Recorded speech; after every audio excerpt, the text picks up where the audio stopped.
My name is Lena Hartley. I'm 42. And I built a company from a folding table in my garage until one Monday morning, they decided I didn't exist. I'd just flown home from a brutal 3-day client trip in Dayton, where I secured a vendor deal we'd been chasing for 6 years. All I wanted was a hot shower and a quiet desk. Instead, I walked into a place I no longer recognized. My nameplate was gone. My parking space was reassigned. And in the break room, my prototype sketches were pinned up labeled, Nate's New Vision. Ever been erased from something you built with your bare hands? Drop a comment if you've ever been blindsided at work. Because what happened next didn't just gut mate reminded me exactly who I was when no one else seemed to care. Let me take you back. The first thing that hit me was the silence. Not the kind you get early in the morning, before the shop lights hum to life. This was different. Thick. Still. Off. I stepped through the front office of Hartley Industries, me family's company, my company, only to hear the faint whine of fluorescent lights and nothing else. No banter, no printers, no floor calls bouncing off steel desks. Just the sound of my boots on the linoleum I helped pay to replace 3 years ago. I paused in front of Mia's desk empty. Her coffee mug, the one that said, "Running on Hope and Hazelnut," was gone. So was the little cactus she named Phil. That thing hadn't moved in 4 years. Maybe she was out sick. Or maybe she knew something I didn't. I kept walking. Past the open-plan bullpen. Past half-filled cubicles.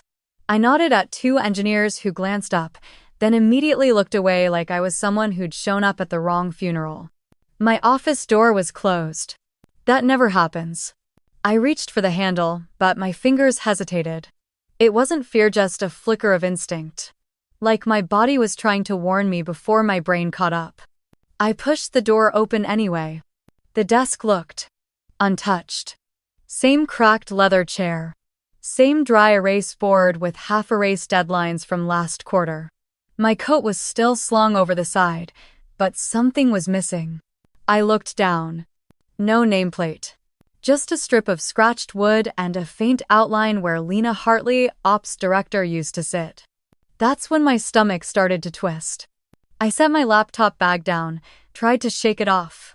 Maybe the new receptionist was reorganizing. Maybe it was being replaced. But the moment I powered up my screen, it landed like a hammer. Subject: Leadership Transition Announcement. Effective immediately. I opened it. Nate McConnell, me, brother-in-law, and our former sales director had just been appointed CEO. No context. No warning. No mention of me.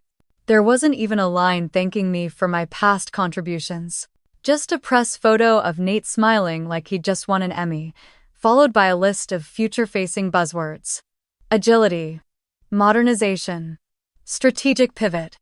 All words I'd used in a deck 6 months ago.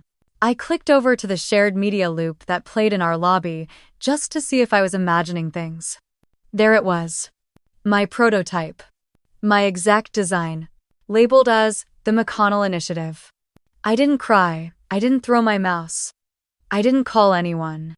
I just sat there for a moment, staring at the loop, as if maybe, just maybe, it would glitch and tell the truth. It didn't. My eyes drifted to the corner shelf. The sketchbook was still there.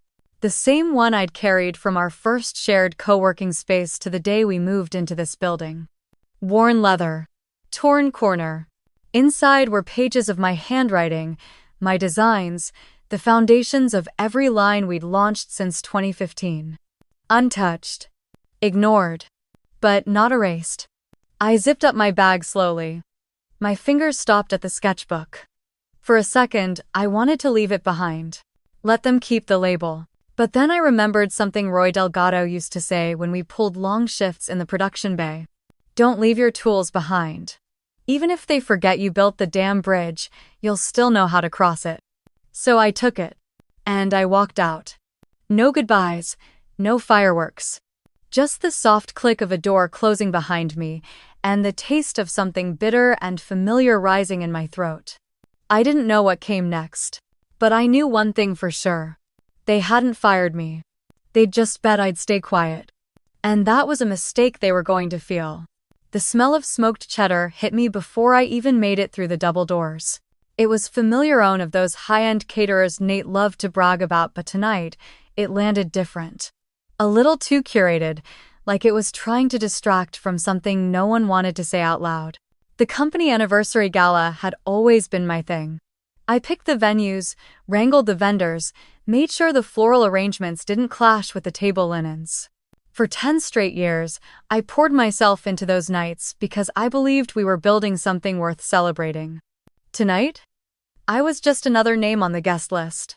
Literally. A part-time intern handed me a folded place card with a hesitant smile. "Here you go, Miss Hartley," she said, as if double-checking I still existed. The tag read, L. Hartley, guest. Not founder. Not director. Not even former. Just a first initial and a vague category. Like I'd wandered in off the street. I gave her a polite nod, even as my fingers curled tight around the card. My face didn't change, my voice didn't shake. But inside, something sharp twisted in my ribs. I walked toward the main hall, heels echoing softly on the hardwood. The room was beautiful string lights above, polished wine glasses at every place setting, soft jazz weaving through the air like background wallpaper. A magazine spread. But it wasn't mine. And they made sure I felt that with every step. At the entrance, a large banner read, Hartley Industries, built to last. Beneath it, a glossy photo collage stretched across an entire wall. I paused. I knew those photos. Trade shows, ribbon cuttings, milestone shipments, charity drives. Except something was wrong. In the photo from our Denver expansion, the one where I stood center stage holding the ceremonial bow tie was gone. Cropped clean out. All that remained was Nate, grinning beside my parents, and a sliver of someone's blazer sleeve. Mine. I scanned the rest. Moments I remembered vividly were now missing: my face, my hands, my presence. I wasn't erased with violence. I was edited out with precision. Subtle, strategic, complete. A wave of nausea rolled in, thick and sudden. I moved on before anyone noticed me standing still too long. My table was in the back far corner, next to the catering doors and under the exit sign. The kind of seat meant for +1s and distant vendors. Close enough to hear the speeches, far enough not to matter. I sat. Alone. No one greeted me. No one even made eye contact. I was the ghost they all knew but didn't know how to handle. I didn't touch the wine. Didn't need to. The real buzz was already kicking in and it wasn't pleasant. A voice crackled from the stage mic. Nate's. Ladies and gentlemen, thank you for joining us tonight. It's been a year of transformation, innovation, and renewed vision. The room applauded. I didn't.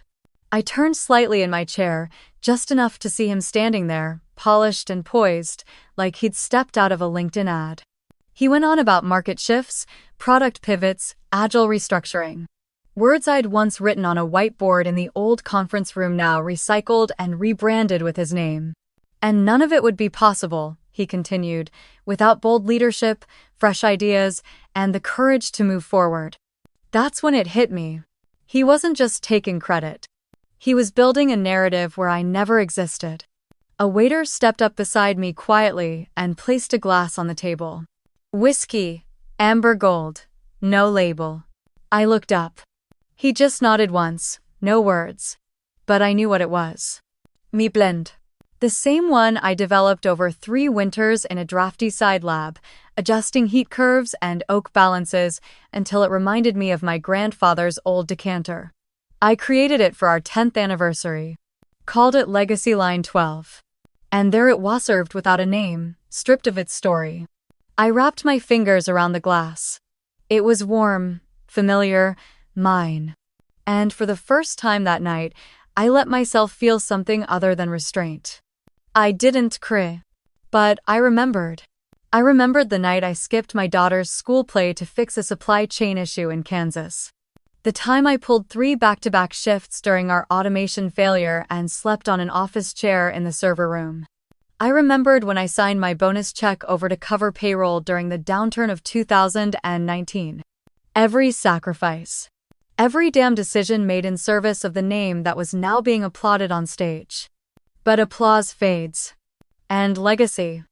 Real legacy doesn't need a microphone. It just waits. Quietly. Steadily. I raised the glass to my lips and took one long sip. The warmth spread through my chest, chasing the cold from my bones.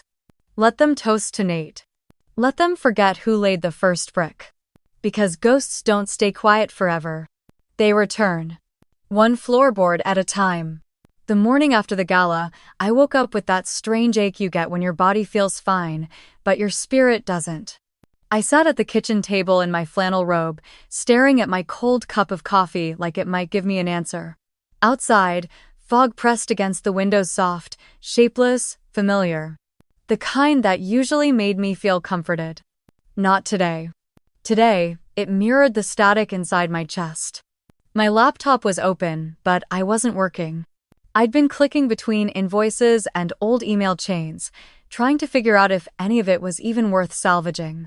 My exit had been so quiet, so unceremonious, it was like I'd ghosted my own life. There hadn't even been a formal goodbye. No transition doc, no thank you email from HR. Just silence. And silence can be louder than any insult. Then the ping came. Becca. My old assistant. She hadn't messaged me since I left, not because she didn't care, but because she was still inside.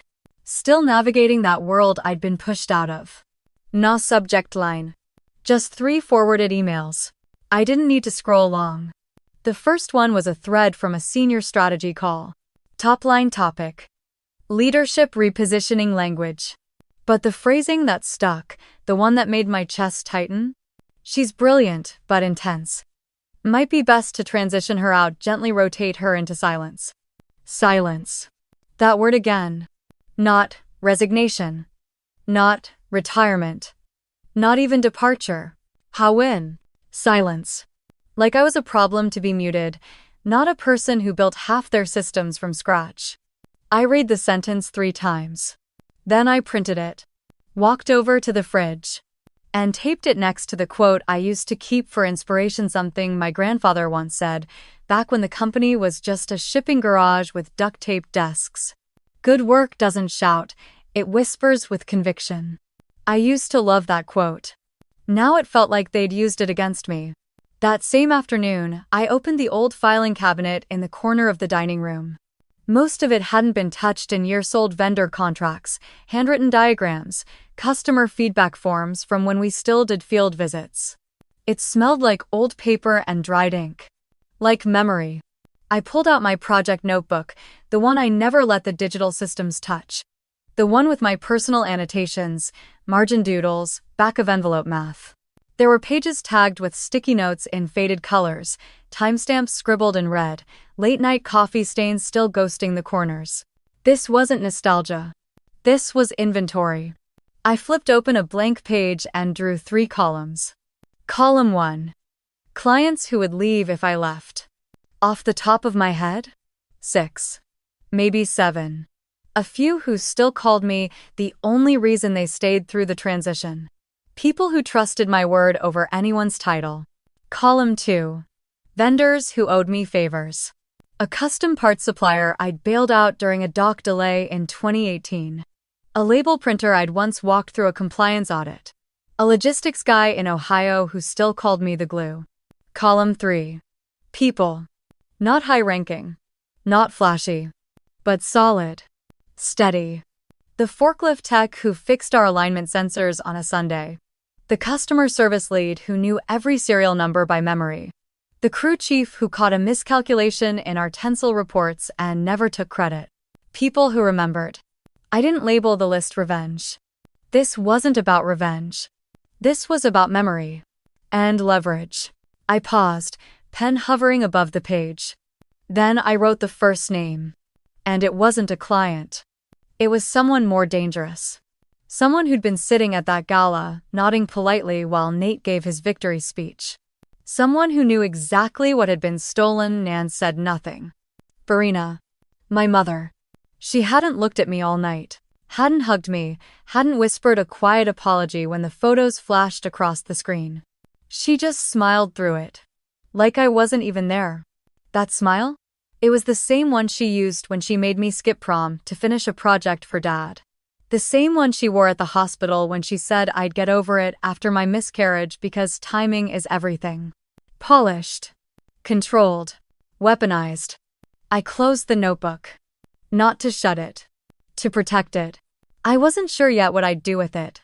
But I knew this much. They weren't afraid of me yelling. They were afraid of me not yelling.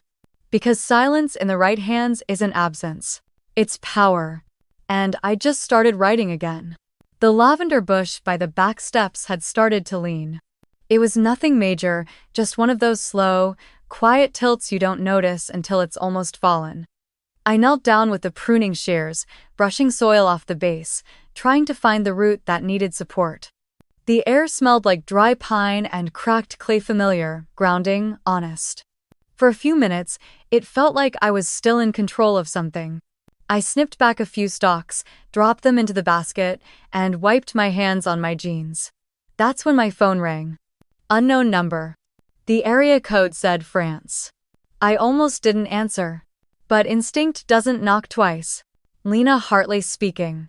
There was a pause on the other end. Then a voice I hadn't heard in months, Leo Bernard from Domaine Tissot. His voice was soft, careful.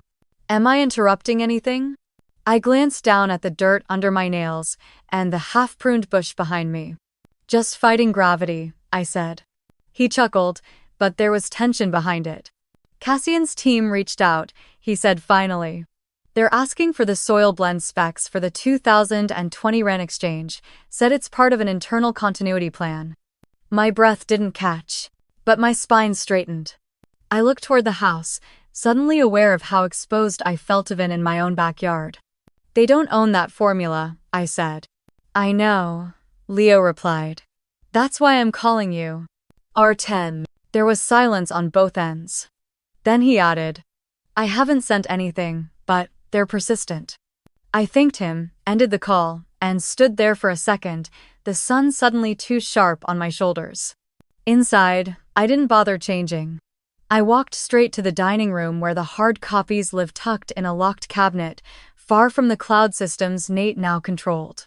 I flipped through 3 binders until I found the one marked Field Blends, T3 series. There it was. The RAN exchange blend. My handwriting. My test logs. My exact balance ratio of clay-forward substrates to pH-calibrated silt. I built that profile over 2 winters in upstate trials, adjusting for elevation, water retention, even sunlight hours. I stayed up through a snowstorm once, charting fermentation curves by candlelight when the power went out. And now Nate wanted to feed it into his PR machine like it was just another bullet point. Not today. I scanned it. Every sheet. Every margin note. I created 2 versions, one for archive, one for protection. And for the first time in weeks, I felt something steady in my chest. Not anger. Alignment. That afternoon, Becca sent another message. No words, just 3 screenshots from the new CRM interface at Hartley Industries. At the top, in bold blue font, Nate's Client Innovation Protocol. Underneath, my client tags. My hand-typed notes. Even my post-it-style reminders like, send bottle early to Jay. Dravit, likes it chilled, lifted straight from my dashboard and dropped into a shiny new format. It was all there. Rebranded, repackaged. Mine. But with his name at the top. I sat down, hands still coated in lavender dust, and stared at the screen. Somewhere between the gall and the grief, I found clarity. They weren't just mismanaging the legacy. They were strip mining it. And I was the vein. It didn't feel like heartbreak anymore. It felt like theft. I picked up the sketchbook from the counter, still the same cracked spine, pages stiff with age and oil. Then I opened a fresh folder on my laptop. Labeled it, Lena H. Legacy Archive. And I started dragging in files. Not for revenge. For evidence. Because silence might be power. But proof? Proof is bulletproof. The town smelled like apples and damp leaves that Saturday.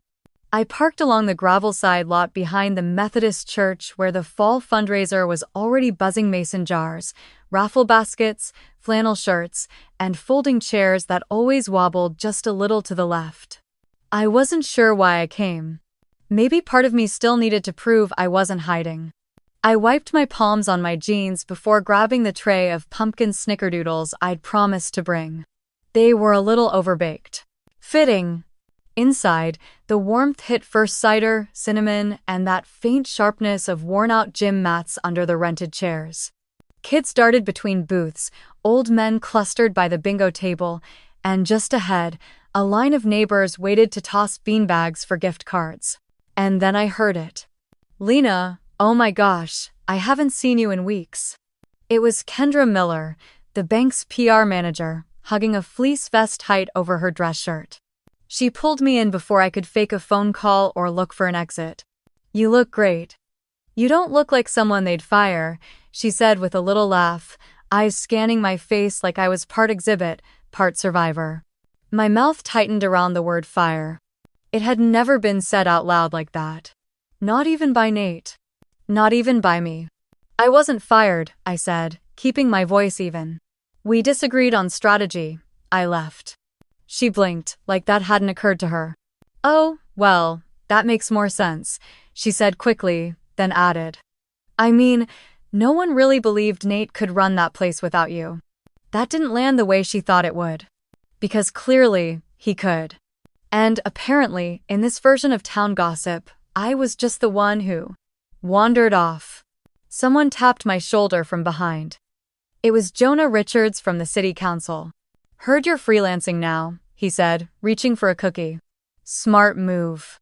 Bet you finally get to relax a bit." I smiled, but my knuckles whitened around the edge of the cookie tray. Relax? I hadn't sat through a full night's sleep since May. I hadn't relaxed since the day I walked into my own office and found it repainted, rebranded, and rearranged like I was a guest in someone else's home. "Sure," I said. "Relaxing." Jonah nodded, then wandered off, already mid-sentence with someone else. I walked toward the cider table, needing something warm to hold. There was only one cup left lukewarm, but the weight of it steadied me. That's when I caught my reflection in the window near the coat rack. Hair tied back. Light makeup. That deep red lipstick I only wore when I didn't want to cry. I didn't look fired. But I didn't look free either. Just invisible. That thought clung to me as I turned toward the hallway that led to the coat room. It was quieter there, away from the buzz. I slipped in, leaned against the back wall, and closed my eyes. And then I saw it again in my mind, Becca's screenshot. Nate's client innovation protocol. My writing. My strategy. But his name. A small ache twisted behind my ribs. I'd been so focused on not falling apart that I hadn't realized I was being written out of the story. Not just professionally, but socially.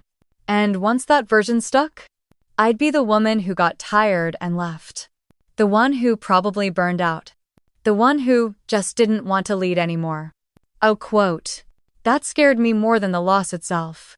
Because once they rewrote you, you didn't just disappear from the boardroom. You disappeared from memory. I pulled out my phone and opened the Notes app. My fingers hovered over the screen for a moment before I started typing. Things they think I am. Tired. Fired. Freelancing. Fine. Then I added a second heading. Things I actually am. Angry. Awake. Archiving. Not done. I hit save. Tucked the phone into my coat pocket.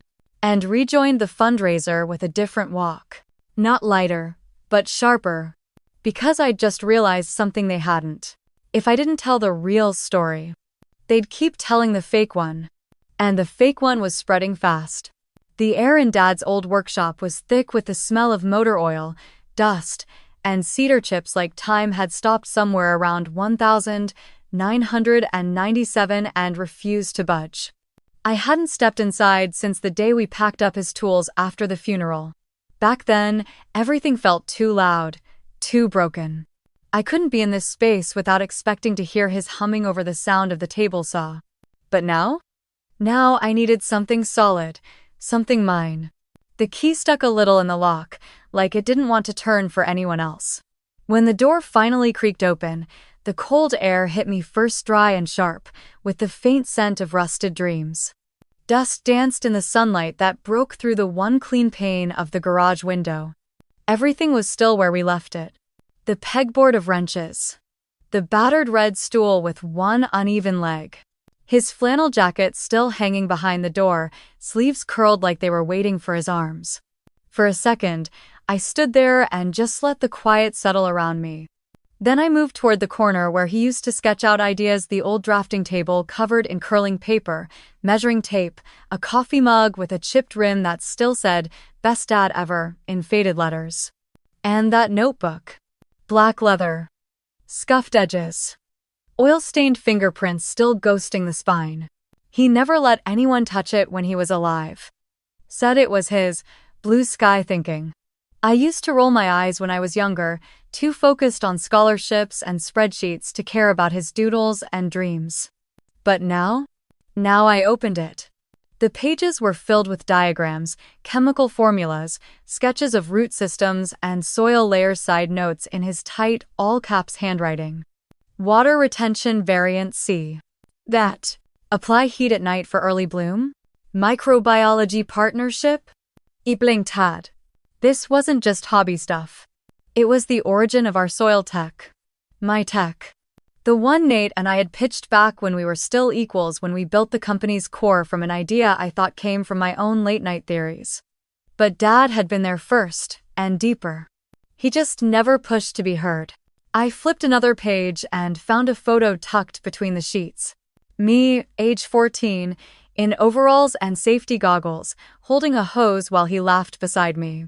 The caption on the back in his handwriting. She thinks she's just helping. Doesn't know she's leading. My breath caught. I hadn't known. I thought I became something when I got my MBA, when I joined Nate, when I helped scale Hartley Green into a local tech miracle. But the real blueprint? The foundation? It had been here all along. In this dusty shop. In the father who never raised his voice but never backed down. In the ideas I inherited before I even knew they were mine. And suddenly, I wasn't just mad at Nate. I was mad at myself. For forgetting where I started. For thinking I had to prove I was smart enough, strong enough, worth enough when it had already been sewn into me, generation by generation. I ran my fingers over the ink, the math, the patience. And for the first time since that awful conference room meeting, I felt something like power again. Not anger. Not survival. But clarity. There was still something here. Not just memory momentum. And if I rebuilt anything now, it wouldn't be a carbon copy of what they stole. It would be cleaner, smarter, sharper. And this time, it would have my name on it. I closed the notebook and slid it into my tote bag, next to my cracked phone case and a pack of tissues. As I turned to leave, my foot hit something under the bench. I knelt down and pulled out an old metal lunchbox, rusted shut, but still solid. Inside was a folded receipt from a hardware store dated June 1986, a hand-drawn sketch of a garden irrigation system, and a tape measure that snapped back too fast and smacked my knuckles. I smiled through the sting. He was always telling me to slow down. I stood in the doorway one last time and looked back at the space that raised me. Then I locked the door behind me. Not to close it, but to keep it safe until I came back. Because this wasn't the end of the story. It was the part they forgot to write. The whiteboard was half wiped, ghosted with someone else's idea, a rough sketch of a food truck schedule or a side hustle that didn't pan out. I stared at the faded marker lines as I waited for my name to be called. The community incubator was a converted firehouse, and it still smelled like old steel and adrenaline. One wall had a mural of hometown legends, farmers, inventors, a high school robotics team that almost made it to nationals. My name wasn't there. Not yet. I clutched my laptop a little tighter. There were maybe 6 other people in the waiting area, all younger than me, dressed in that relaxed hoodie meets hustle uniform I never mastered. One guy looked barely out of college and kept glancing at me like I'd wandered into the wrong building. Maybe I had. But then I thought of Dad's notebook sitting on my kitchen counter. Number. I belonged here, I just didn't look like what they expected. Lena Hartley, a voice called.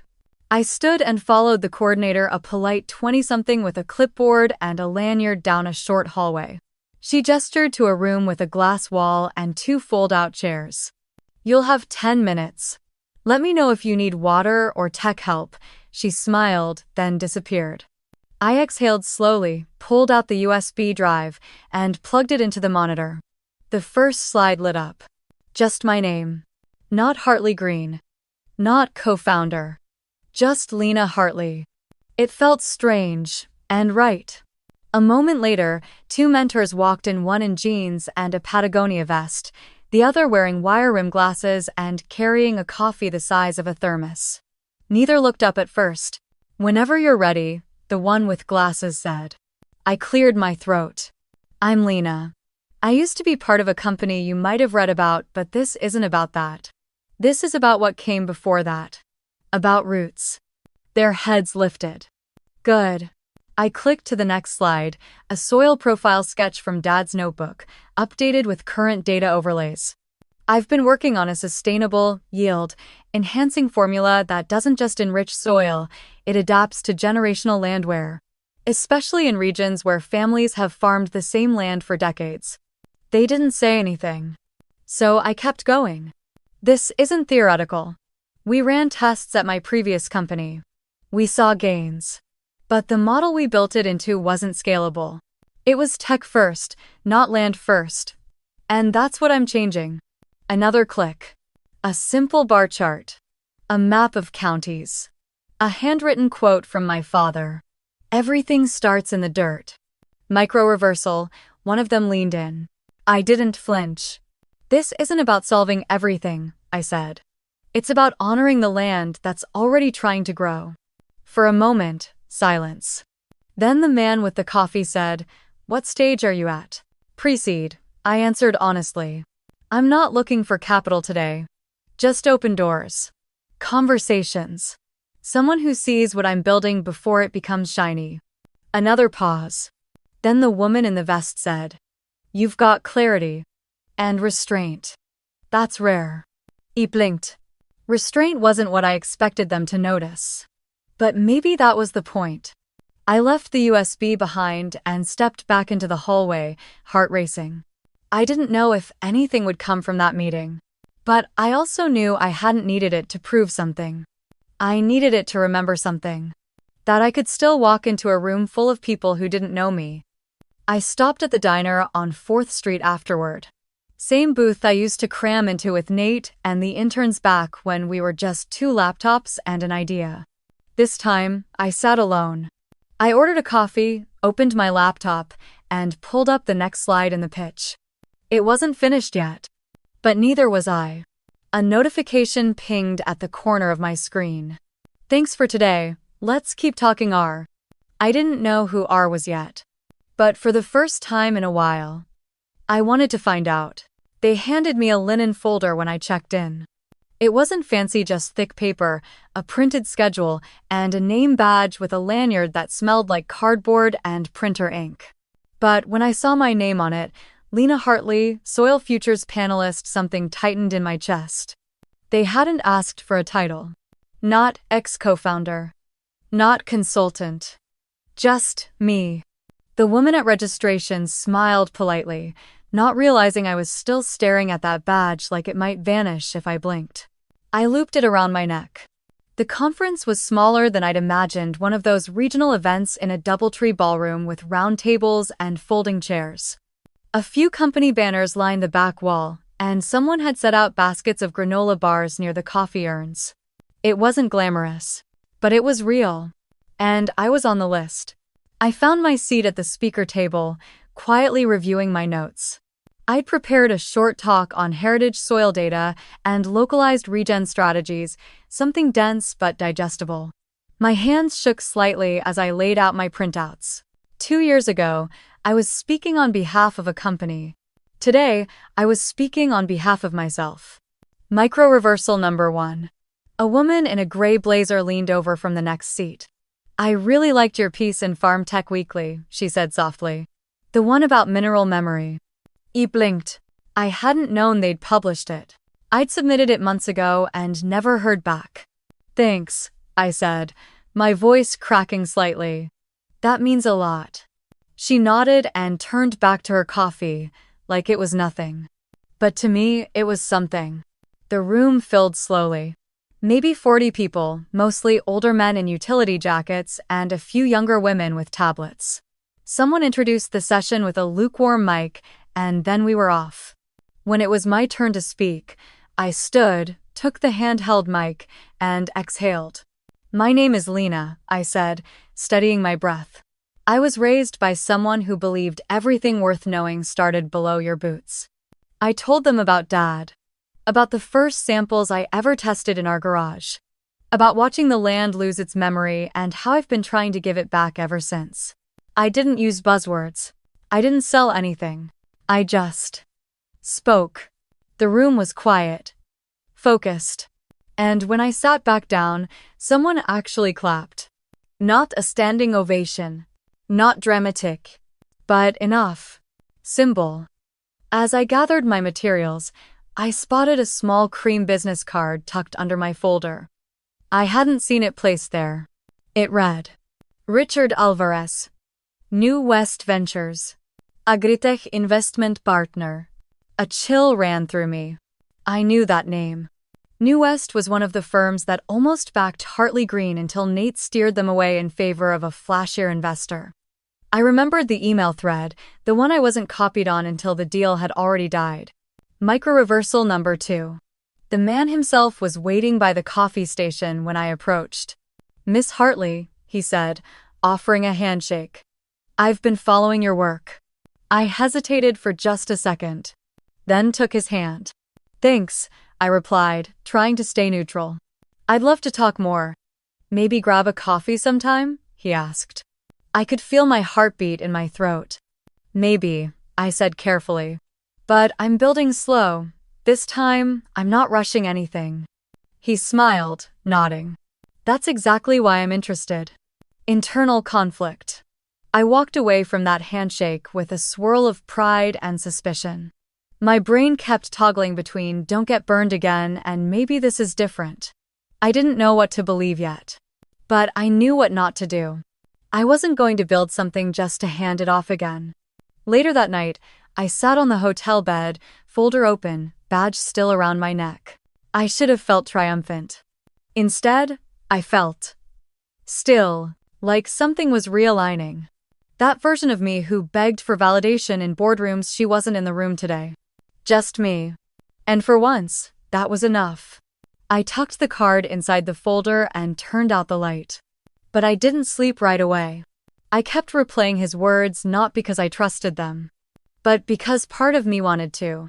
The email subject line read, An opportunity you shouldn't miss. Let's talk next steps. I stared at it for a full minute before opening it. Richard Alvarez didn't waste time. His message was short, smooth, and perfectly punctuated. Said he'd been thinking about my talk, had reviewed some of my earlier IP from the Hartley Green days, and wanted to loop me into a special opportunity. One line stuck with me. Your voice brings trust. We're looking for someone like that. At first, I felt a rush. Like maybe I was finally being seen for the right reasons. Not just because of numbers on a pitch deck, but for the integrity behind them. Then came the attachment. A PDF labeled AgriBridge 2025 Joint Pilot Doc Final. I clicked it. And immediately, my stomach dropped. AgriBridge. That name used to make me light up. Back in the early days, Nate and I had pitched a partnership with them. They were one of the few legacy companies willing to explore regenerative tech, not just greenwashing it. But the deal fell apart. Well, that's what I thought. Until I found out months later that Nate had gone back to them. Without me, behind closed doors. I looked back at Richard's email. The wording was vague, but the implication was clear. AgriBridge was now open to building something bigger. With funding. With scale. And they wanted me in. Or rather, they wanted me back. I sat there in my home office, fingers hovering above the keyboard. The walls around me were lined with shelves, soil samples, old notebooks, a framed photo of my dad holding a handful of black prairie earth. Micro reversal number 1. My first instinct was to say yes. I mean, wasn't this the dream? Real support. A platform. Validation. But then I thought about the terms. The kind of partnership where your name goes on the brochure but not in the room. Where your ethics get filed under marketing assets. And worse, I could feel Nate's fingerprints on it. I couldn't prove it. Not yet. But the language in the PDF, it had that same tone. The same obsession with velocity, with repackaging narrative to enhance stakeholder confidence. It was Nate's playbook. Internal conflict. I stood up and walked to the back of the office. There was a drawer I hadn't opened in months.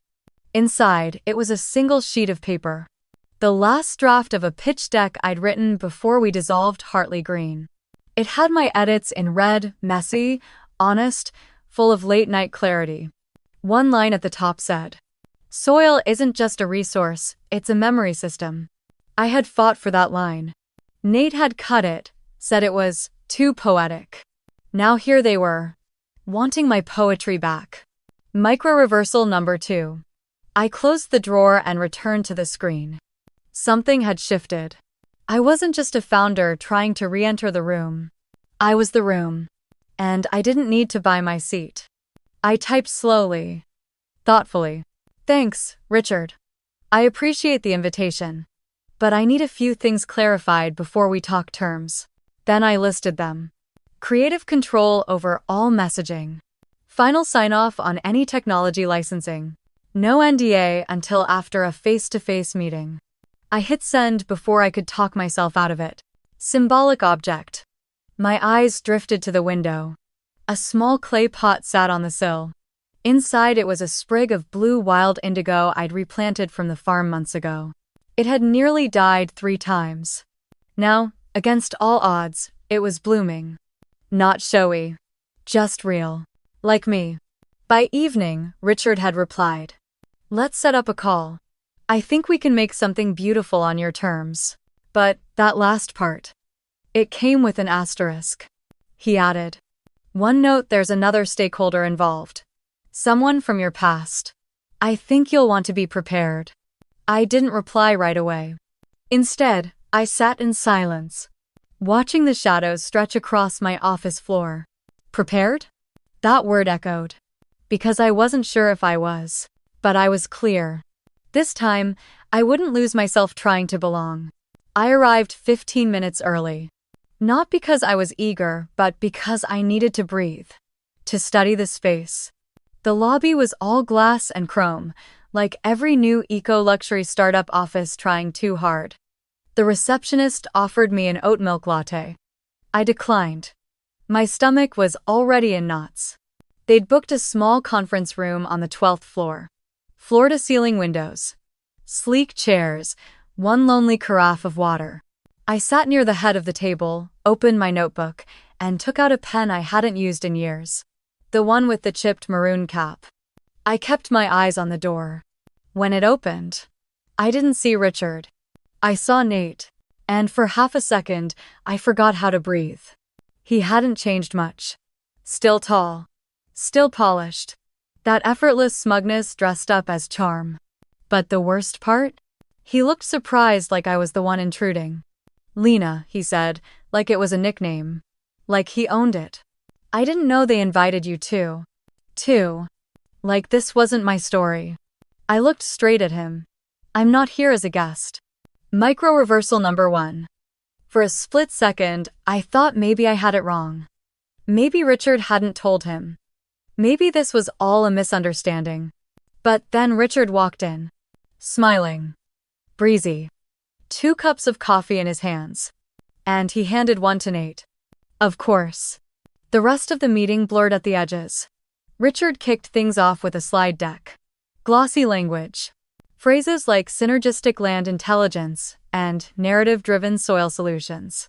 Nate nodded, chimed in, even quoted my old pitch line. Soil isn't just a resource, it's a memory system.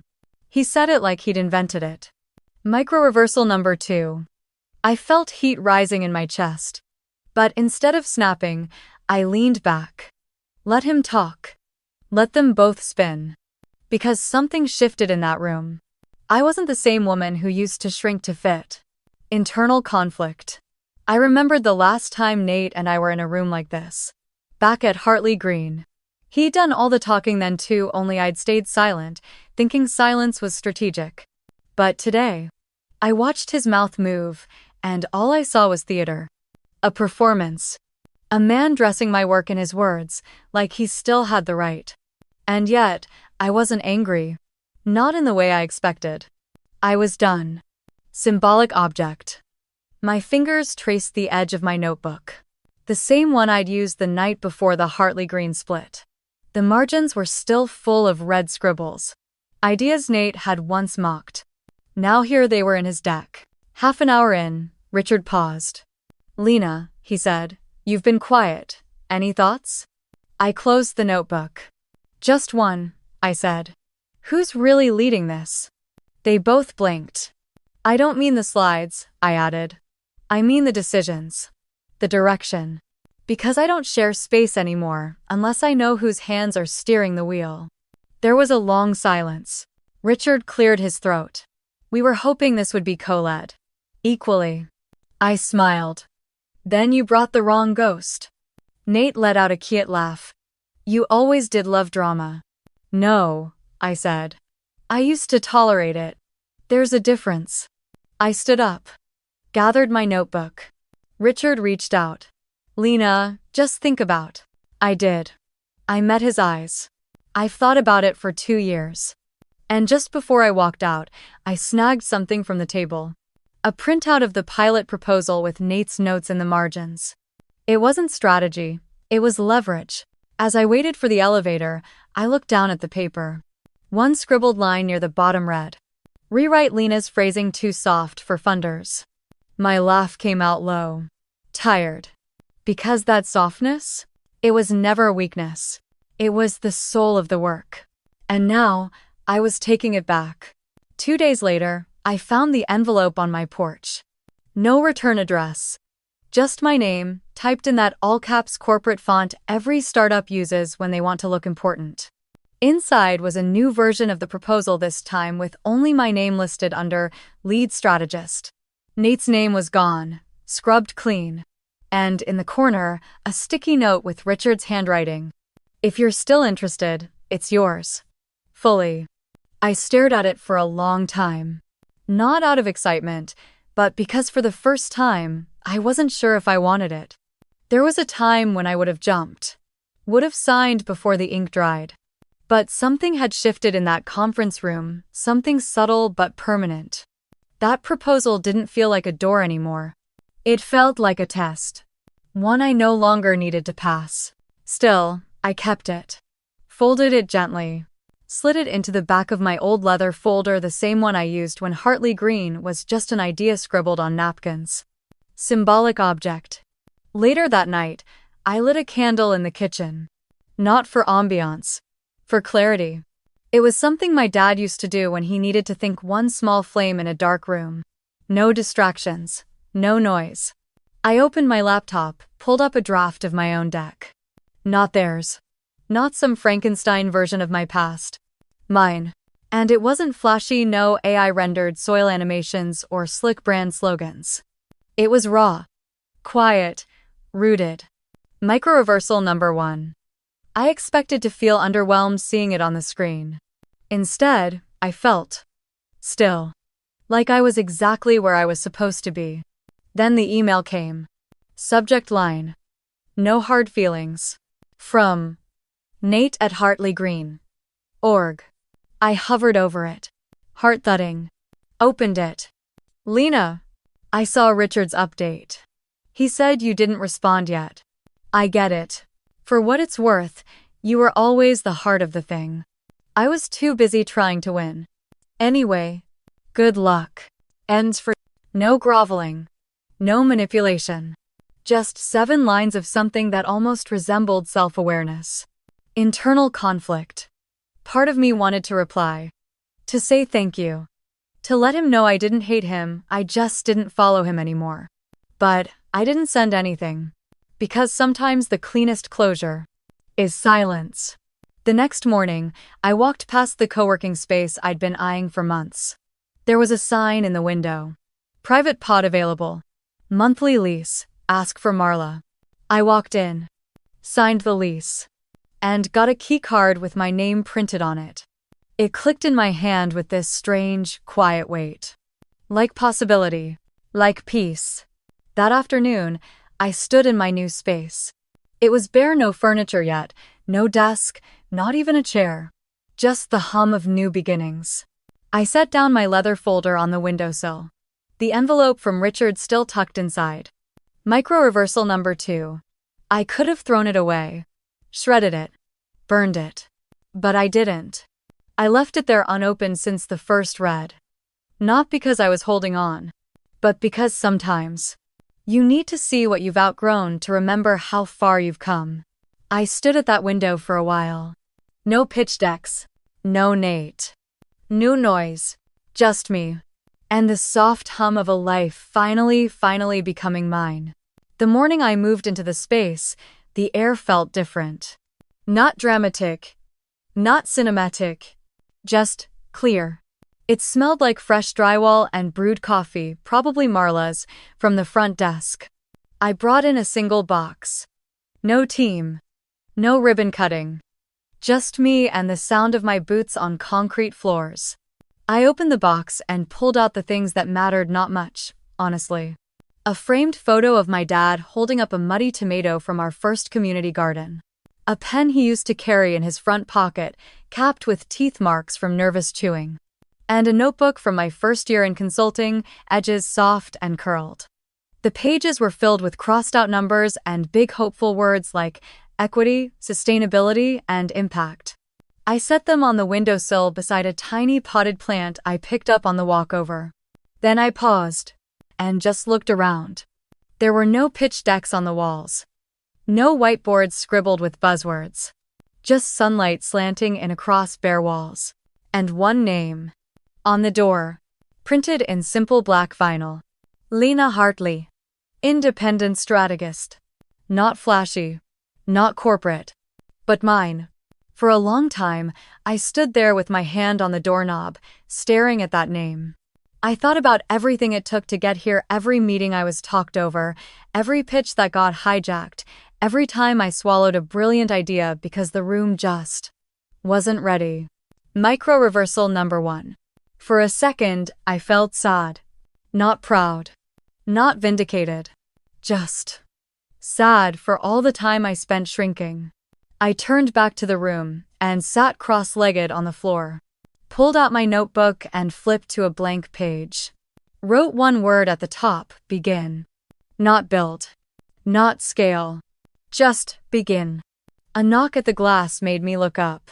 It was Clara, a community organizer I'd helped a few years back when she couldn't get anyone to fund her urban farming initiative. She smiled, holding a coffee and a folder. I waved her in.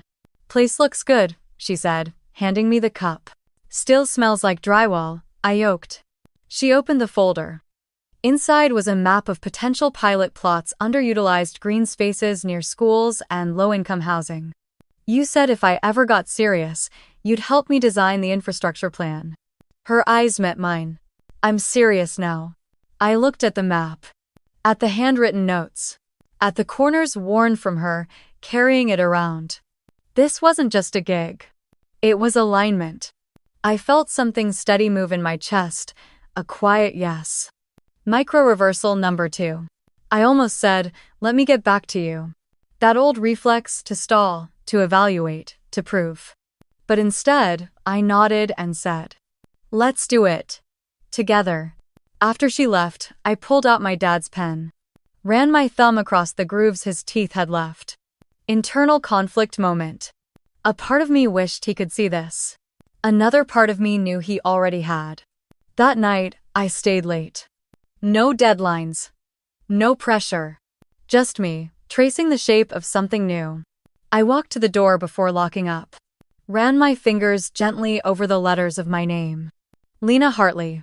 I didn't need applause. Or Nate's apology. Or a boardroom full of people pretending to finally get it. I had soil under my nails. A team of one. And a dream that no longer needed permission to live. Outside, the streetlights flickered on. Inside, I smiled. Not because I'd won, but because I'd returned to myself. And this time, I wasn't leaving.